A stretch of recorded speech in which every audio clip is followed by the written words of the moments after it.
Olá, estamos entrando aqui. Vou chamar a Manu para a gente poder começar.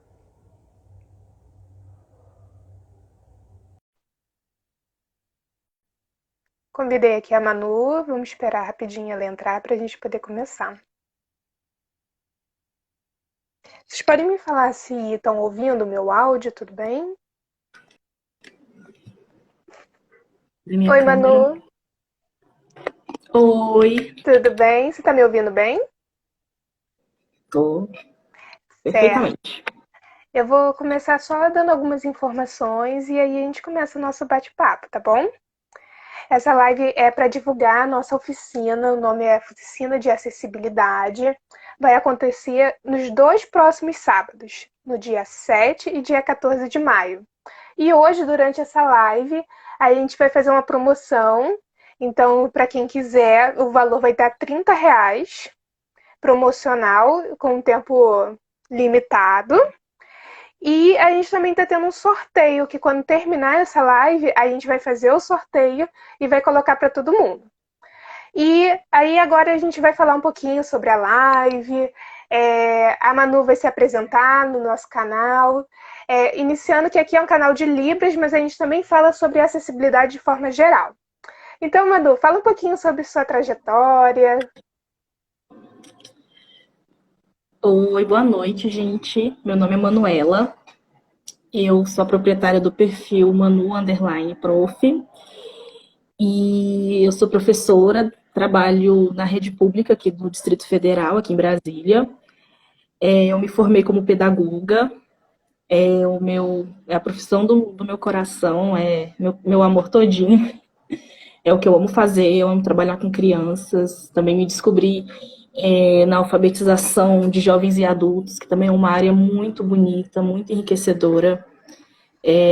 Eu não me defino como alfabetizadora, porque em alguns momentos você tem alunos que já sabem ler e escrever e você tem uma outra vivência com eles, né? Então eu me vejo como pedagoga, como professora, como tia Manu também. Tem professores que não gostam de ser chamados de tios, eu não me importo, eu Isso. gosto bastante. Outra, outra área que também enche muito meu coração é o trabalho com a inclusão, a educação especial. Eu sou uma grande defensora da escola pública. Quem me conhece sabe que eu defendo com unhas e dentes. Quando eu posso indicar para alguém, meu filho, uma escola, eu sempre indico as escolas da rede pública, porque existe um grande preconceito, né? A gente sabe que existe muito preconceito em torno da escola pública. Quando as pessoas pensam em escola pública de qualquer lugar do Brasil, a primeira imagem é aquela sala com cadeira quebrada, toda pichada, com professores faltando, mas não é bem assim.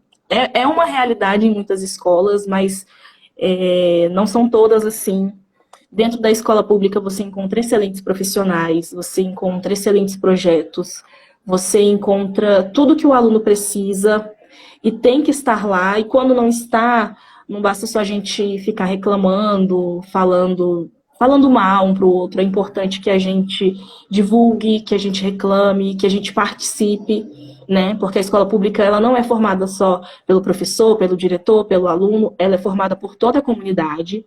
Todas as escolas públicas do Brasil, quando você observa bem todos os projetos que tem lá dentro, você percebe que tem a participação da comunidade também na tomada de decisões. Então, tem sempre as reuniões de pais e tem também as reuniões para o fechamento do PPP, que é o Projeto Político Pedagógico, e a comunidade é convidada a participar também. Então, se deixar, eu vou passar a live inteira aqui só defendendo esse aluno. Só que esse não é o tópico, né? O É. assunto mesmo que a gente veio falar. E na minha trajetória, a gente encontra. Cada turma é uma experiência diferente. Dentro de uma turma, você encontra vários desafios e cada ano é um desafio maior. E na minha trajetória, em qualquer profissão, você vai encontrar ali o seu lugar pertencente, o seu recorte, né? O seu nicho. E eu acredito que nesses anos assim de trabalho, tanto na questão da alfabetização, no bloco que a gente chama de BIA, né, que vai do primeiro ao terceiro ano, como também na educação especial, porque a gente tem aquela visão de uma turma especial que vai ter só alunos especiais, vários alunos com deficiência, com os transtornos, e que o professor vai estar ali particularmente para aquelas crianças, sendo que não é assim. Tem a questão da inclusão, da integração dentro de sala de aula, onde você tem uma turma composta por um número X de alunos que tenham alguma necessidade especial de aprendizagem. E essa tem sido a minha grande paixão no momento. Temos aqui a professora Jéssica, né, que fala bastante da questão de Libras.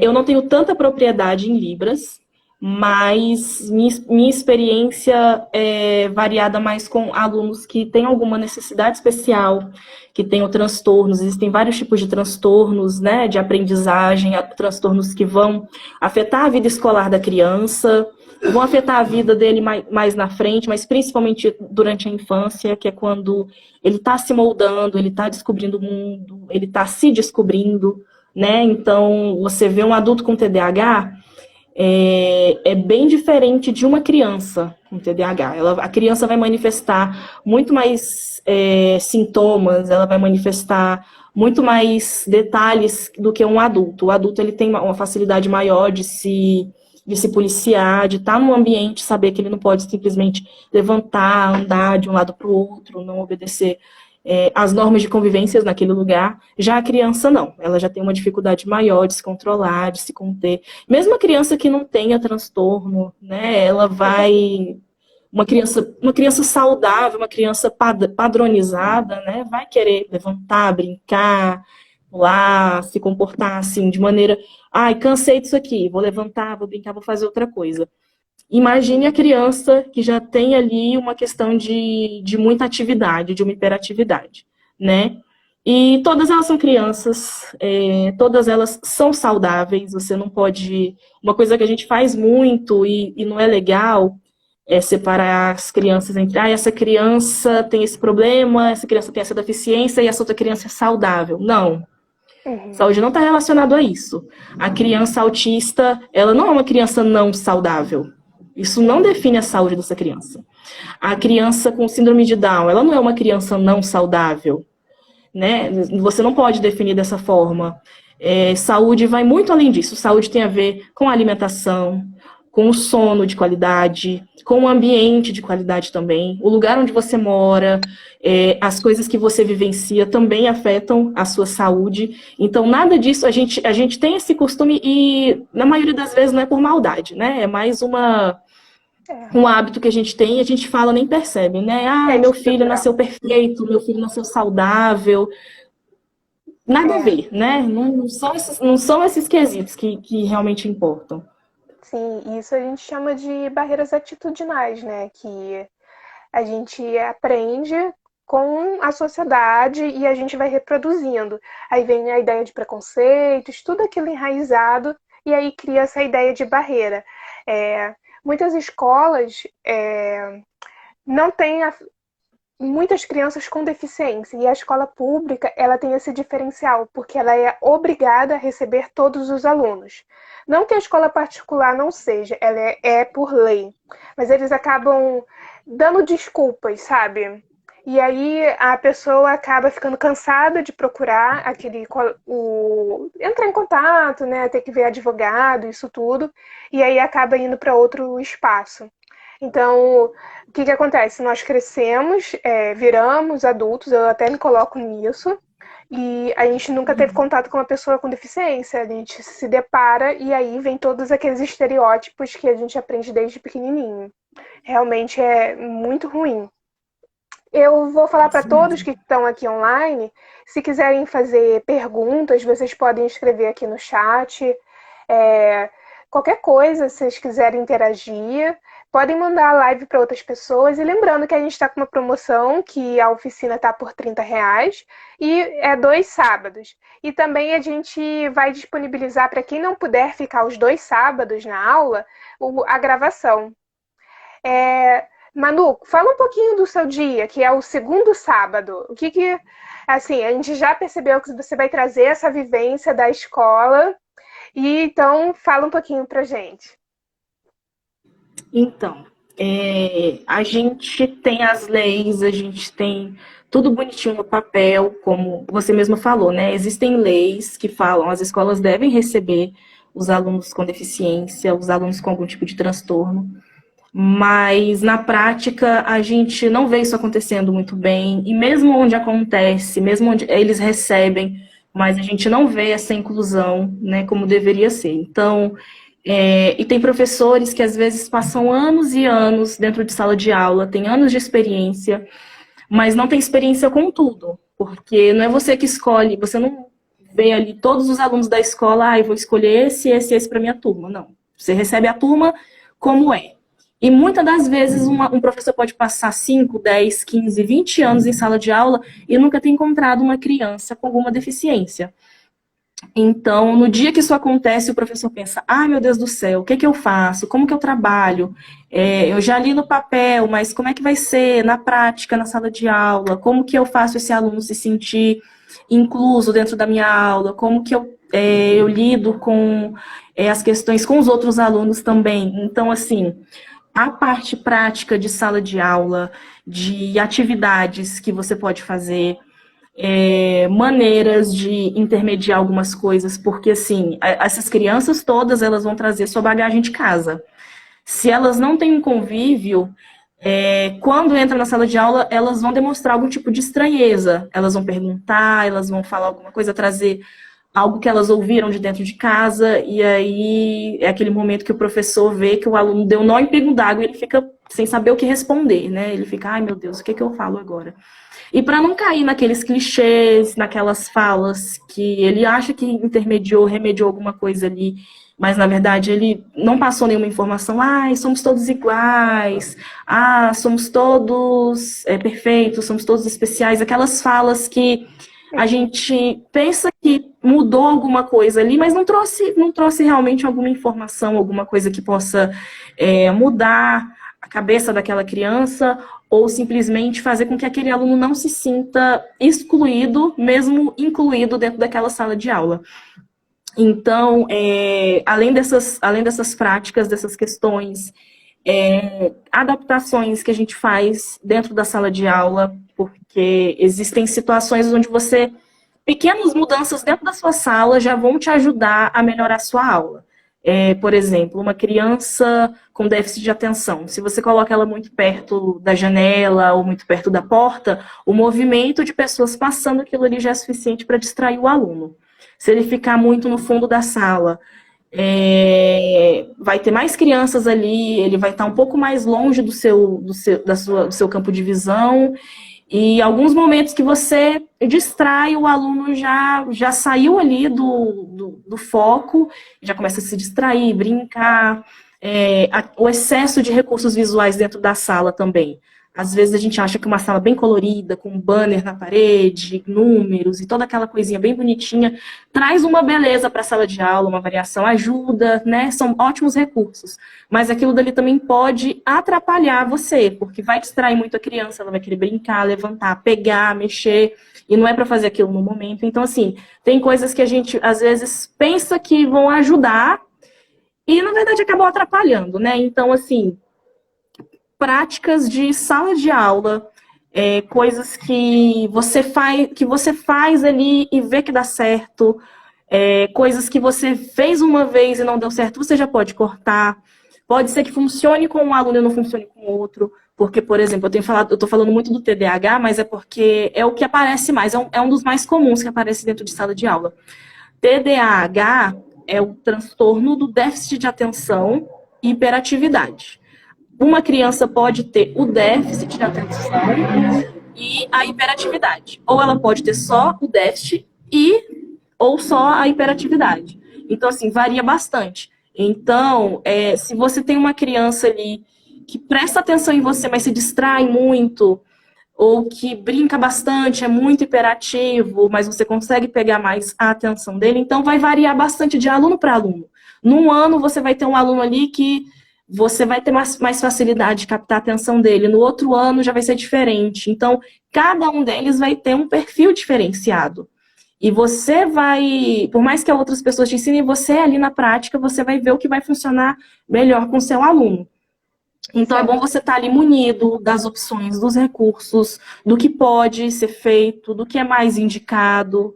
A gente sabe que já existem muitos estudos, a gente já tem muito material, a gente já tem bastante coisa que vai ajudar, que vai nos ajudar. A gente, às vezes, não sabe onde procurar, né? Não sabe procurar onde encontrar esses recursos, né? E é sempre bom a gente pesquisar, olhar, falar com outros professores também. Na oficina, a gente também vai falar de alguns recursos que você faz dentro de sala de aula que ajudam na sua aula e que podem não custar dinheiro nenhum, coisas que você pode fazer com material reciclado, com coisinhas ali que vem da sua casa mesmo, coisas que você pode pedir para o aluno trazer. Aula que vem, tragam tampinhas de garrafa, e aí você monta com eles um brinquedo, um joguinho, um jogo pedagógico, algum recurso que ele na montagem, ele vai gostar de fazer aquilo dali, ele vai prestar atenção porque aquilo ali está sendo divertido para ele, e depois quando você for usar, ele vai sempre pedir. Uma coisa que acontece bastante. Uma vez eu uso uma atividade com a criança, quando ela gosta, todas as aulas. Tia, a senhora vai brincar? A gente vai usar aquele brinquedo? A gente vai usar? Aí você fica, não, vai ficar para uma outra aula. Eles não esquecem, eles gostam.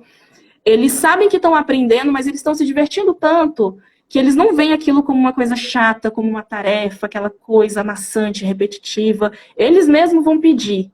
E eles vão aprender sem sentir, né? Eles vão aprender brincando. É muito bonito de se ver. E nesse nosso encontro, eu vou falar um pouco também sobre a questão da diferença entre integração e inclusão, porque são duas coisas muito parecidas, parece sinônimo, mas na prática de sala de aula não é. É bem diferente. Dentro da integração, você tem aquilo que está na lei. A integração ela é muito semelhante àquilo que está na lei. Você precisa receber esses alunos, você não pode se negar a atendê-los. São pessoas como quaisquer outras. Então, você vai dar aula para esses alunos, você vai se esforçar para ajudar essas crianças. Mas isso por si só é integração. O aluno está ali dentro da sala de aula, junto com os outros. E o que é a inclusão? A inclusão vai falar mais sobre a sua prática em sala de aula, e a sua prática na sala e na escola, e na sociedade como um todo, para fazer esse aluno, criança ou não, para fazer esse aluno realmente se sentir incluído, se sentir parte de um todo, minimizar esses conflitos que podem surgir entre as crianças, olharem para aquela criança como diferente, né? Não olhar com um olhar de piedade, porque não precisa, não tem necessidade, não tem nada a ver, né? Então, assim, quando você realmente entende a diferença entre os dois, é que você realmente consegue colocar eles em prática. Então, eu vou trazer também essa questão das leis, porque muitos professores que estão na escola particular, eles não têm esses conhecimentos, por causa disso que você falou que acontece, né? Eles às vezes evitam, eles não querem, eles podem dizer, talvez o seu filho não vá se sentir tão bem, talvez ele precise de uma escola que atenda melhor as necessidades, essas desculpas que eles dão, né? E aí acaba que o professor que está lá dentro, ele não tem esse contato, ele não... Como é que eu vou me interessar por uma coisa que eu nunca precisei? Como é que eu vou me interessar em ler sobre o que eu preciso trabalhar com essas crianças se eu nunca trabalhei e se eu continuar nesse local de trabalho eu nunca vou precisar, né? Então, a gente vai trazer isso também, até para os professores dentro das escolas ajudarem a mudar essa visão. Falar, olha, se vocês estão recebendo inscrições, matrículas de crianças que têm um transtorno, que têm necessidades especiais, eu me sinto preparada para trabalhar com eles. Então, vocês podem trazer, porque eu estou preparada para lidar com esse desafio. E esse pai, essa mãe, vai levar isso para outros, e aí eles vão receber mais alunos. E aí vem o que as instituições privadas, né, elas visam que é o lucro, né? Querendo ou não, é uma instituição com fins lucrativos, então, quanto mais matrícula, mais dinheiro, né, mais investimento. Então, se o professor se preparar, se o professor dizer, olha, eu estou aqui preparado, eu quero esse desafio, vai dar certo, isso pode ajudar também a mudar essa visão. Com certeza. Certo. Eu vou falar um pouquinho sobre o meu dia. O meu dia vai ser o 7 de maio, que é o sábado. Ah, lembrando que a aula vai ser de 9h30 a meio-dia, né? E vai ter certificado, apostila, gravação. O primeiro dia a gente vai falar um pouquinho sobre a língua brasileira de sinais e como ela pode ser acessível, não só para surdos. Que, como a gente estava falando aqui, a gente está falando de todas as deficiências de forma geral, englobada. Então, quem pode se favorecer? Muitas crianças com autismo, embora elas possam ter o aparelho fonador totalmente intacto, elas muitas vezes não querem o contato, não quer se comunicar, e a gente tem casos de que a primeira comunicação é pela língua de sinais, e a partir disso vai tendo uma evolução para a conversa oral ou não. Então a língua de sinais ela é muito boa para crianças com autismo, e lembrando que o autismo ele tem vários graus.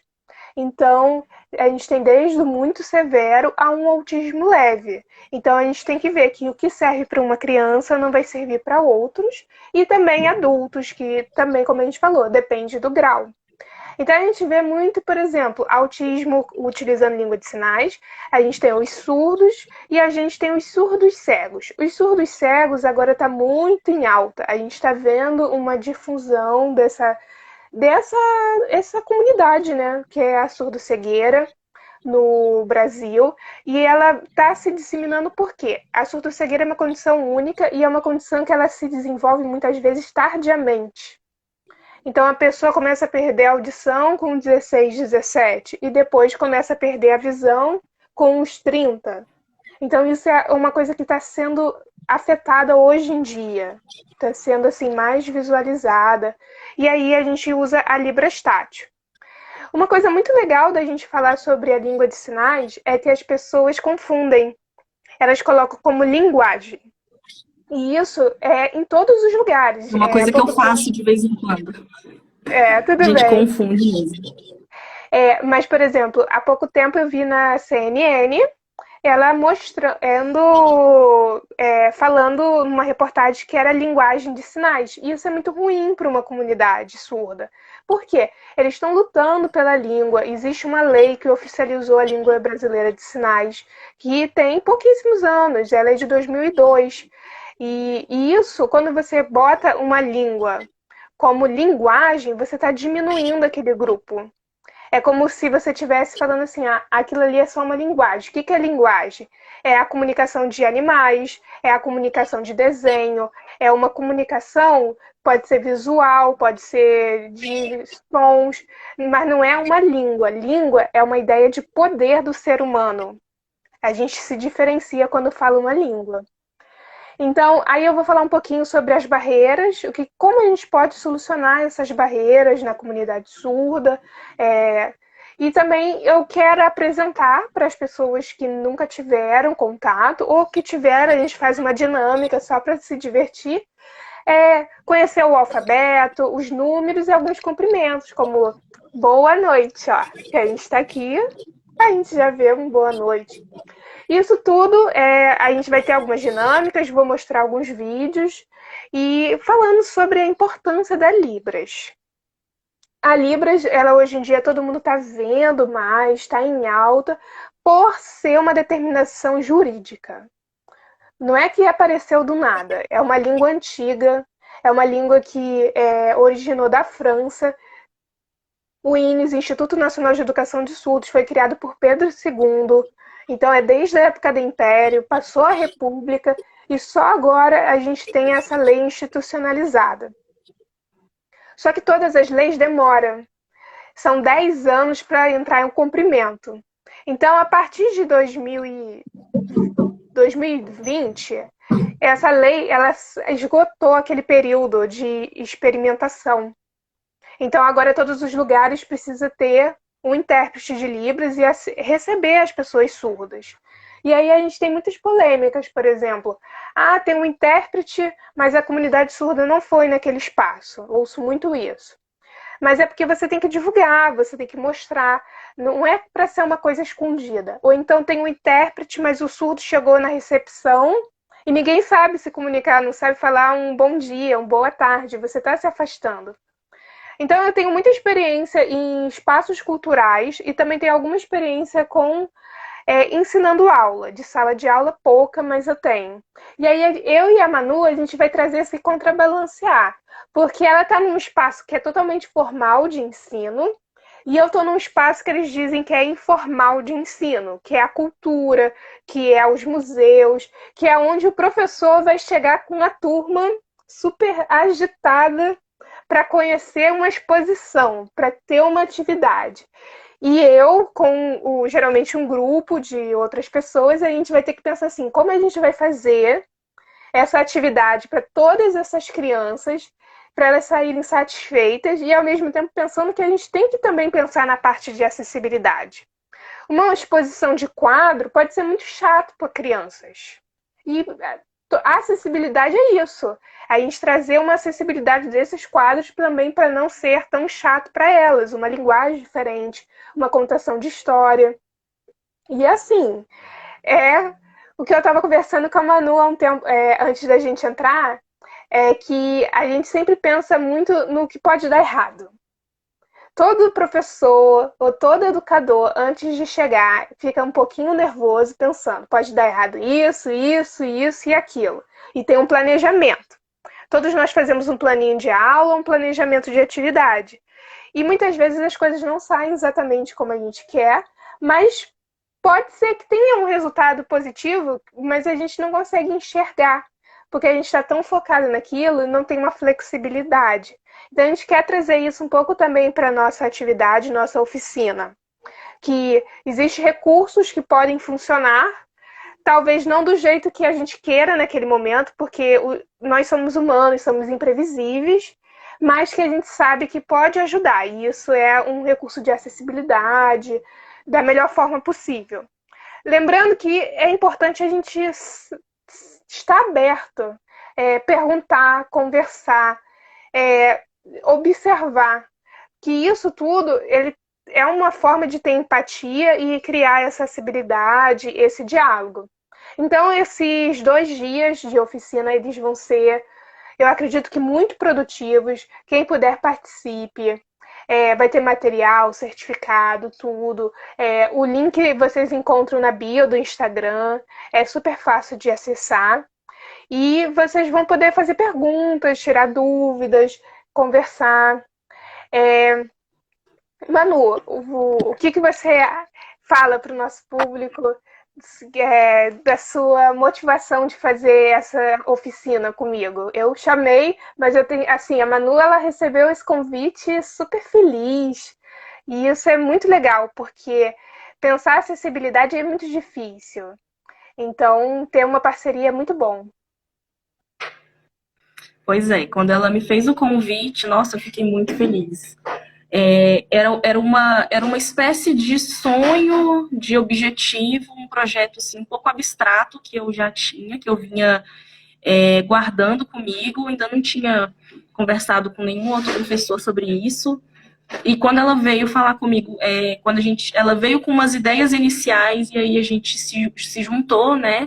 E foi lapidando essas ideias. E assim, foi muito legal. É aquela sensação de ter um sonho, encontrei uma outra pessoa que tem o mesmo sonho, e aí, de repente, a gente se une para transformar esse sonho em um projeto e tirar esse projeto do papel e ver ele se tornar realidade. Com esses acontecimentos dos últimos anos, né, com a pandemia e com todas as mudanças que a gente viu acontecendo, eu acredito que muita gente no mundo inteiro percebeu que alguma coisa na vida mudou, alguma coisa. Seja dentro de casa, com a família, com o trabalho, com educação, com tudo, alguma coisa mudou. Então, algumas pessoas perderam empregos, e aí, com essa perca de emprego, ela precisou se reinventar. E aí acabou descobrindo uma nova área, alguma coisa diferente, que supriu as necessidades financeiras, mas também supriu aquele desejo no coração de fazer alguma coisa que gostasse. No nosso caso aqui, no meu caso, né, particularmente, com essas mudanças, eu passei por eu tive alguns projetos, algumas coisas que eu tinha vontade de fazer, mas na zona de conforto depois eu faço, como a maioria das pessoas fazem, né? A maioria das vezes a gente tem uma coisa que tem vontade de fazer e fica, não, depois, não, isso aqui, eu tenho essas coisas aqui a curto e médio prazo, isso aí pode ficar para longo prazo. E às vezes a gente precisa daquela chacoalhada da vida, né? Para te ajudar a olhar para essas outras coisas que você também quer, mas você está ali na zona de conforto e acaba não dando a devida atenção. Então, nos últimos anos, nos últimos meses, eu comecei a me dedicar mais a outros projetos que eu tinha, que eu guardava, e que na zona de conforto eu acabava não dando a devida atenção. E, sinceramente, eu posso dizer assim, pode ser até um clichê, mas eu tô vendo sonhos se transformarem em realidade, né? Tem coisas que eu gostaria de trabalhar, coisas que que eu aprendi dentro da minha área, que eu gostaria de compartilhar com todo mundo, e isso está sendo possível agora. Esse projeto, essa oficina, eu posso até ser um pouco precipitada em dizer, mas eu falo direto isso com a Jéssica, né? Que é só a primeira parte de um projeto que eu acredito que seja de nós duas, e sim o desejo de ver crescer, de chegar a mais pessoas, e não só na área da educação. Esse tempo todo a gente tem divulgado de uma maneira que a maioria das pessoas podem pensar, isso daí é só para professor, é só para quem está em sala de aula, não tem nada a ver comigo, mas não. Imagine que até alguns anos atrás, libras era a moeda que tem lá na Inglaterra. Você pensava em libras, você pensava na moeda da Inglaterra, ou pensava em signo, mas hoje não. Hoje todo mundo no Brasil, quase todo mundo sabe que libras é a nossa língua brasileira de sinais. Outra coisa é que muita gente pensa que libras é uma linguagem, desculpa, está quase falando besteira. É uma língua internacional, uma língua universal. Você aprende libras e você vai conseguir se comunicar em qualquer lugar do mundo. Não existe tal coisa.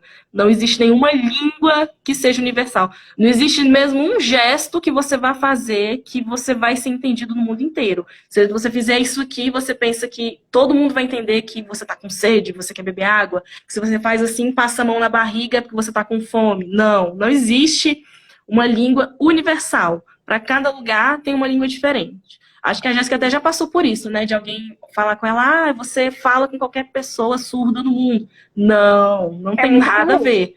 Cada país, né, tem a sua.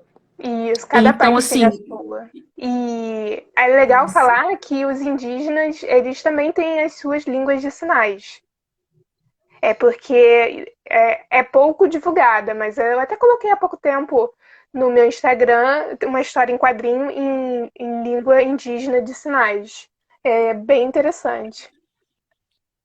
Pois é. Então, assim, essa oficina, ela vai trazer informações que vão servir para pessoas dentro de sala de aula, mas vão servir para qualquer pessoa que tenha contato com pessoas surdas, com pessoas com deficiência, com pessoas que têm algum transtorno. Às vezes não, acontece bastante. As pessoas com deficiência vivem num mundo que é permeado por preconceitos, por ideias equivocadas, por ideias que algumas a gente já conseguiu vencer, outras não, outras está bem longe. Então, quanto mais informação, melhor. Há alguns anos atrás, há não muitos anos atrás, a gente não estava acostumado a ver na sociedade, a ver em todos os lugares, pessoas que têm alguma deficiência, pessoas andando em cadeira de roda, pessoas surdas, pessoas cegas. A gente quase não via. Então, o que isso quer dizer? Que de uma hora para outra o número aumentou? Que do nada veio um boom e começaram a aparecer essas pessoas? Não. É porque boa parte delas estavam escondidas, estavam marginalizadas, não encontravam em todos os lugares um ambiente onde ela fosse bem recebida, então não tinha como vê-las em todos esses ambientes. a menos que você procurasse, a menos que você trabalhasse em alguma área que atendesse essas pessoas.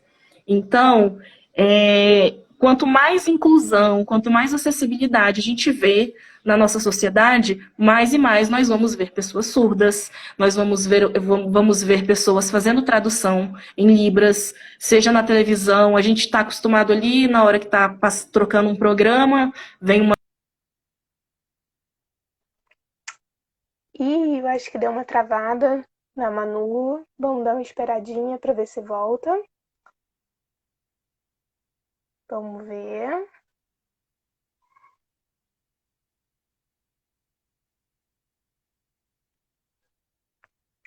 Vamos lá, Manu.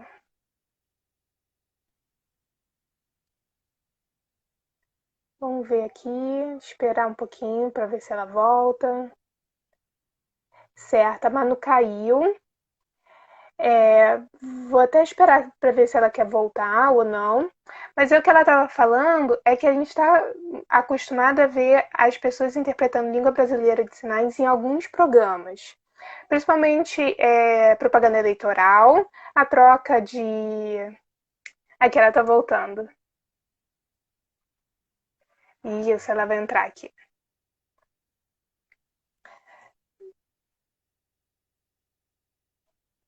Será que... Ah, ela voltou. Eu falando, do nada que sumiu tudo. Eu vi. Eu falei, vou esperar um pouquinho que ela vai voltar. Aí pode Também concluir perdi aqui. aquilo que eu estava falando. Você estava falando da língua brasileira de sinais em troca de programa, propaganda eleitoral, que a gente vê o Isso. intérprete.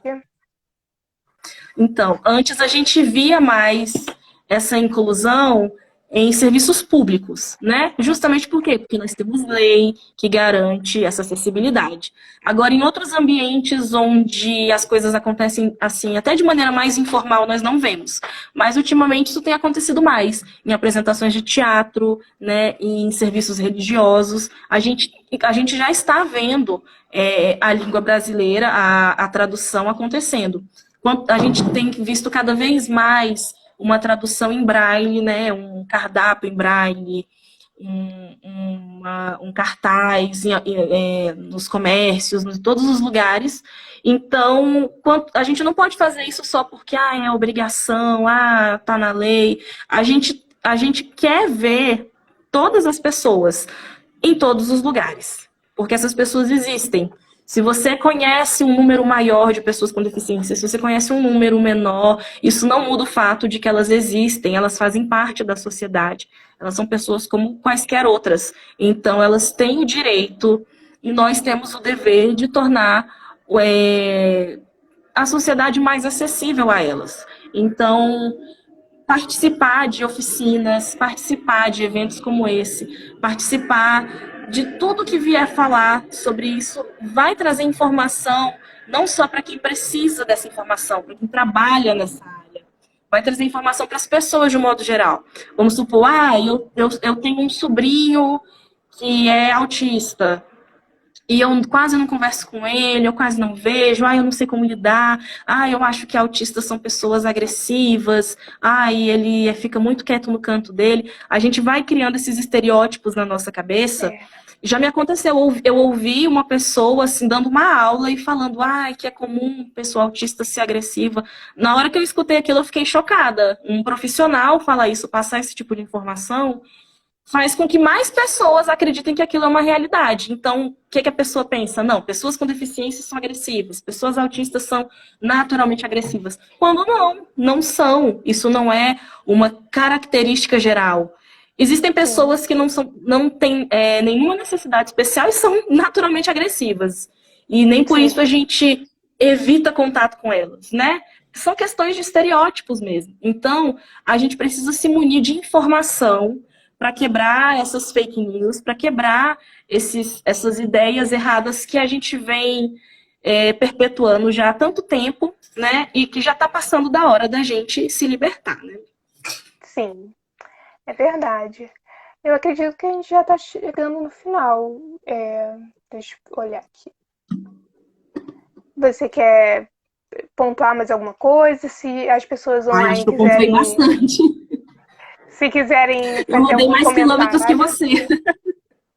É Não, verdade. eu queria ver se alguém tem alguma pergunta, se alguém tem alguma dúvida, alguma coisa que queira acrescentar, alguma experiência pessoal, Sim, né, se para poder vocês acrescentar. quiserem escrever alguma coisa, a gente vai ler, a gente pontua. Hum, temos certo. Eu vou falar um pouquinho então sobre uma parte que eu gosto muito, que é a literatura surda. Eu vou levar para a turma alguns livros da literatura surda. Um que é muito comum e famosinho é a Cinderela Surda, até que eu li numa outra live, que se vocês quiserem ver é possível, tá aí gravado.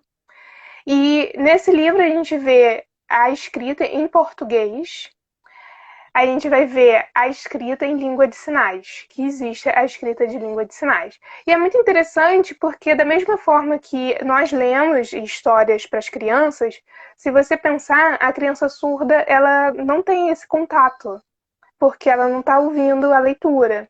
Então, se você tem a possibilidade de fazer uma interpretação, uma contação de história visual. Os cinemas antigos é super visual para os surdos. Era sem som, e todo mundo ria, todo mundo entendia, todo mundo se comunicava. E é possível a gente fazer coisas novas dessa forma. Um cinema com audiodescrição e com um intérprete hoje em dia é super possível. Só que, por exemplo, é um espaço que está se tornando cada dia menos acessível. Filmes brasileiros, por exemplo, a gente não consegue ir num filme legendado brasileiro. Isso é horrível. A pessoa surda não consegue ir no cinema brasileiro ver, porque não tem legenda, não tem um intérprete, não tem nada, eles não conseguem ter acesso. E filmes estrangeiros, poucos vêm legendados, né? Eles E optam quando muito encontra pela. tudo, é tudo mais caro, né? E mais tarde, mais caro, e isso dificulta muito.